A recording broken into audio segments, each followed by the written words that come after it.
好，10月底马上就有大事了。接下来我们把节目的目光呢聚焦到美中的最新关系发展上。中国的国务院总理李强呢，前一阵子去了纽约哦，很开心，他跟美国的友好团体呢座谈了，还用了一个非常有哲学的比喻来形容美中关系哦。他说两国呢像是一个夫妻啊，时有吵架，但最终呢还是需要彼此的。所以呢，他释放一个强烈的伙伴还有朋友的这个讯号。那同时，中国的商务部长王文涛呢，他也敦促中资的企业啊，说哇，这个在中国大陆国内内卷太厉害了，可以制造出各种 CP 值高到爆表的产品，但是大家不要把这个内卷文化带到美国去了，否则啊会把这些美企啊全部都卷死，那美国人都不用做生意了。所以也是在一些这个经贸上呢，好像对美国市场也提到了一些示好、示到一些保护的这种说法。所以我们看两位长官在对外的态度都是呈现了一个对美稍微友好的一个态度，那都不用想，一定是在为之后的川习会来做提前的友好部署嘛。那么这个种种示好，川习会有这一铺垫，能不能办成一个漂亮的场面呢？我们请尚志哥先帮大家分析。没有说，现在中美关系一定要关注的部分就是眼前在10月底在韩国的 APEC 的这个时间点上呢，川普在上任之后，终于第一次要跟习近平活人相见哦。那这个活人相见，在中美的关系上还是意义很高的。当然，未来有没有可能像先讲，川普到中国去访问了，习近平到美国访问，那都是后话，都是明年的事情。所以眼前在这个10月底的这一场部分的见面非常重要。我们都知道，其实中美双方都很努力的针对于这场会面，现在有各种的外交、军事、经贸的各式各样的对话。前阵子我想在这条节目里头，我们也都知道，两边的国防部长也对话了，对话完2天之后的外交部长也都对话了。过去没有这么密集的了哈，所以现在这种对话当中很多的沟通，特别是见面之后有没有要签什么东西哈，特别在至少在关税这个中美关税的这个框架上，当然大家谈我们台湾问题。好，我觉得李强这很有意思。要知道呢，其实川习会的铺陈可不是都在营造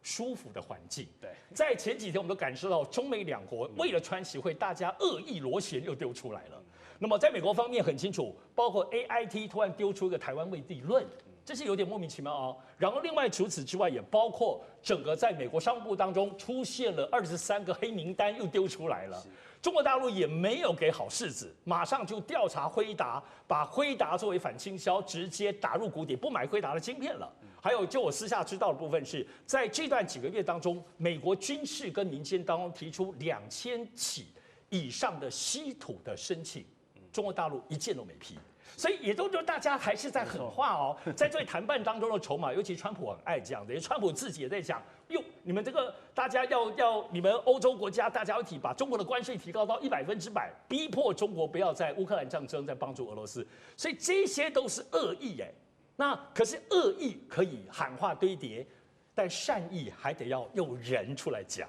所以李强出来的部分，包括整个王文涛在美国的部分环境当中，透过表达，因为人来表达这种善意的部分当中很含糊，说是夫妻，但是至少这当中在收紧跟收放之间，这当然就是大国之间的一种为了川习会，那么在外交上当中大家所要有所准备的。所以这个要提的部分是要特别知道，现在在整个有关于内卷这件事情。中国可不是为了美国讲，那么我们都知道，其实中国大陆已经介入了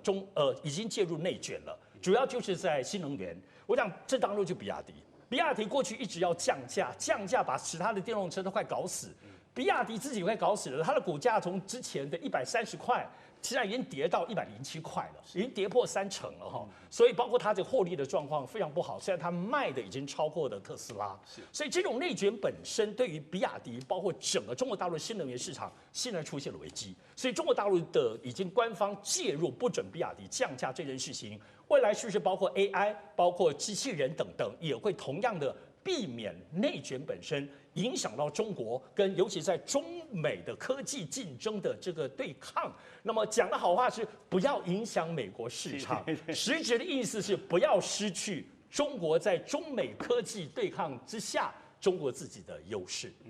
好，那么刚刚山德哥帮我们提到，现在因为要铺垫川习会啊，所以双方从科技、从军事到外交各个领域都还在针锋相对，同时也释出善意。那北京这边做了什么事情呢？拿出了实质的大礼包，美国的波音公司就宣布向中国大陆的金鹏航空要交付一架全新的777货机哦。要知道，这是川普贸易战发动以来哦，波音首度交付全新的货机给中国民航业者。那同时还有一件大事，年轻人最爱用的抖音海外版 TikTok 讲了很久，美国的经营权要卖给美国这件事情呢，框架协议啊，据说是已经谈得七七八八了。但同时，华府智库呢，专家也揭露了北京的终极诉求。我们刚刚前面有提到的3个要点：一，要调降美国对中国的关税；二，尽可能要取消这个出口管制；还有政治意味最浓的，还有跟我们这个台湾息息相关的，就是在台湾议题的态度上，要从不支持台独转变为反对台独。好，北京提出的这3大诉求，跟川普来谈，那这举动当然跟我们确切相关，就是这个台海的议题嘛。端上了谈判桌了吗？那两位将军怎么看这个大框架上面台独的反对的议题？我们李将军先讲。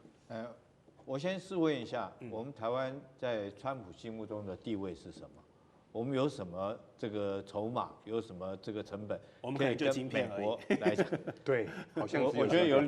个。第一个就是我们有晶片制造能力，美国需要这个晶片。是。但是你现在发现说，美国川普已经叫我们把台积电很多都已经搬到美国去，变美积电哈。另外第2个来讲，我们看到美国在培养他们自己晶片公司 Intel。那大概就是美国自己也入股了嘛。前一阵子我们也听说，包括叫 NVIDIA 黄仁勋也要入股哦，他在扶持自己的晶片制造业。这是晶片。那我们以后来讲，如果说台湾还不能够再保持台积电这种晶片制造的领先地位来讲的话，那我们台湾在美国川普心目中有什么？大家不要忘了，川普在第1任的时候，当他讲到台湾的时候，他指着那个圆珠笔说，台湾不过就是像我这个圆桌办公桌上面的一个圆珠笔尖而已，在他的观念上面就是这样。第2个来讲，其实我们台湾有一个价值哈，那大家就是地缘战略上面的价值。你说是民主价值，我们台湾有民主，我跟你讲，那是自欺欺人的说法了哈。以川普来讲的话，他不会因为你的制度是民主制度，就竭力费尽兵力来保护你。我们台湾的地缘战略价值在哪里？是因为以前我们在这边形成第1岛链，在第1岛链的中央位置，可以有效的嚇阻住中共解放军出了第1岛链。但是你在这边堵了半天，你回头一看，突然发现，哎呦，这个后面全部都是解放军的，这个航空母舰都在我屁股后面了。那你认为说地缘战略上面，我们台湾现在还没有这个价值在里面？那可不可以用交换的方式？我们不要忘了，川普本来就是交换的个性。我们看他对乌克兰来讲的话，之前对不对？他提供对乌克兰来讲的话，他甚至要乌克兰就割让乌东4州，直接给那个这个普丁哈，在结束这场战争。后来他又要求说是这个乌克兰要给他稀土，现在他的要求是说叫欧洲哈买美国的武器，让乌克兰继续打。所以你认为我们台湾现在好像是重蹈乌克兰的覆辙嘛？哈，现在叫我们 GDP 要变到5%这么多啊，那这个武器来讲卖给我们，甚至要我们这个大量的采购它的农产品，要采购到3000亿的农产品这么多的数量。是，所以如果说这些我们台湾都被掏空以后，你认为说是我们光凭我们因为地缘战略因为时空因素，我个人认为说已经不存在这个封堵住解放军出第1岛链的这种事实能力已经结束了，因为我们看到中共解放军已经有2艘航空母舰已经在关岛第2岛链那边在做演习，所以我个人认为说是当我们台湾在川普心中已经失去利用价值的时候，会不会这时候就很容易被川普出卖掉，拿来当做交换的条件？是。那张将军呢？我们台湾在这个谈判桌上的筹码，我们是一张好牌吗？我认为这个弃台论也好，还有这个筹码论也好，甚至我们想到的利益交换说，都会有间断都会出现在各种媒体或者是这个学术的研讨会的会场。我认为，但是有几个我认为可以做参考的警讯。就第一个，这个搁置对台的军援，比如4亿美元嘛，就相当于122亿台币搁置军援，那不是讨好中国大陆吗？你为什么搁置呢？这个军援他们都已经是既定继承的嘛，对嘛？所以有一些我们可以从这些蛛丝马迹来逻辑推断将来会怎么发展。所以我认为现在美国对我们台湾来看的话，支持度是大幅降低。第二个，我们来看呢，不让赖清德过境美国本土。赖清德上任将近1年半，不让从来没有过境美国本土，这是绝无仅有，没有过的。现在就是这样，那这个是什么？释放了什么意义呢？不可以，因为我要讨好中国大陆。你如果过境我们甚至在这美国本土发表一个演说，不跟这个侨界来个座谈，这可能对政治氛围、政治气氛可能会受影响。所以你看看，这是创纪录，1年半都没有过境到美国本土。第三个呢，他不卖给这些台湾的相关武器装备，不让它升级，是降规的。你看哦，我们要买 F-35，他不卖；P-8A 的反潜直升机，反潜侦察机他不卖。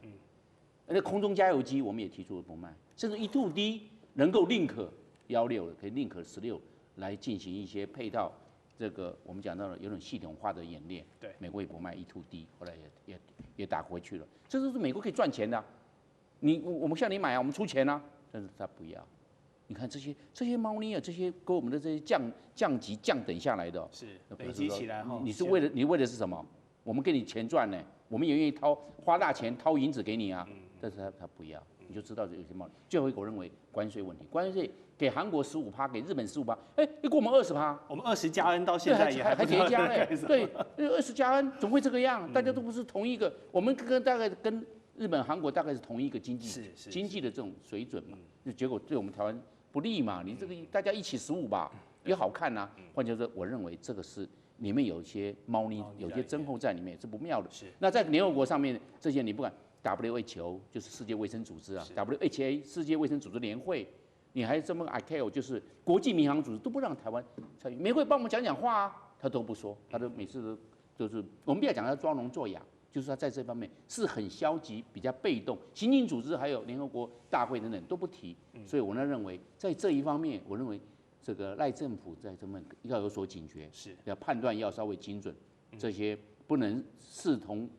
儿戏、等闲视之，我认为这是不是很好的一个现象？是，好，刚才教授跟我们讲这些蛛丝马迹，观众朋友可以好好去思考一下。那么就在李强访问美国的同时呢，中国商务部他们也出了一个手哦，就是把萨罗尼克科技等3间的美国军工企业列入了不可靠实体清单，理由呢，竟然是跟台湾有军事技术的合作，不开心了，所以你是不可靠实体清单。另外，中国对原产地在墨西哥还有美国进口的胡桃哦，则是发动了反倾销的调查。我们这样粗略来看，是你打我一拳，我打你一脚这样的感觉，但其实这些举动啦、反倾销啦都没有打到点上啦，就是一个。怎么讲？没有致命性的一个反制而已啦，大家没有做到打蛇打7寸这样下死手，可以理解是为了川习会在铺垫啊，所以现在双方都还在克制，真正的大杀器还没有出来吧？我认为真正大杀器的话，现在是一则一则在亮哦，等一下来跟各位做说明哦。简单的说，美中2个国家，一个是最大经济体，一个是第2大经济体。所以2个在大原则上面的话，就如同李强所说的，如同一对夫妻，最终需要彼此需要。可是呢，你给我实体清单，我给你实体清单；你给我穿小鞋，我就给你穿小鞋。小地方一直斗争。例如说，我们来看哦，美国现在很急的是在稀土这一块。那稀土这一块的话，据说是部分的发动机等等的用量到明年的3、4月就会用完，因为通常他们战略储存大概都说在1年左右哦，所以后面该要怎么走，这个持续要来做观察。但现在美国去封了整个小油包的一个所谓的油剂之后，其实对美国的影响也非常非常大。那中国的影响其实也蛮大的哈，为什么呢？中国现在的失业其实也在加剧当中，包括了纺织、包括了家具、包括了运动鞋。我们举最简单的 ，Nike 的股价从高点的160跌到最近是跌破70块钱了。所以呢，其实就整个过去是中国生产、美国消费，现在这条路也有点不太通哦。但现在有个状况是，美国还有办法再打嘛？因为美国这2个月的就业状况一直不太明朗哦。那我们就从回到主环境来说，主环境的部分的话，就是川普4月打关税，请各位，全世界只有一个国家是2次延长，中国2次延长，7月延长了，后面现在要延到11月。但各位，重点来了，这2天陆续很多事情陆续在明朗当中哦。TikTok 正式卖了，那 TikTok 正式卖的过程当中，川普签了行政命令完之后，他谈了习近平他知道。然后目前美国由甲骨文跟银湖资本来做接收，银湖资本负责出钱，甲骨文负责整个未来的整个内部的一个控管。所以第一个，过去 TikTok 新加坡控管会拉掉了，但 TikTok 能让 AI 不能让。我们在上次来的过程当中，有跟各位谈论过哈，这是史上第一次苹果手机没有去碰到华为手机的一个攻击，所以这次苹果手机的备料备得比较高。现在全中国都在准备做整个 AI 的生成晶片，那为什么呢？据传目前在青海啊等等的一些电量比较多的地方，中国正在准备全中国的一个所谓的 AI 的一个资料中心。所以就大方向来看 ，TikTok 可以让 AI 不能让，大环境当中双方还是斗而不破。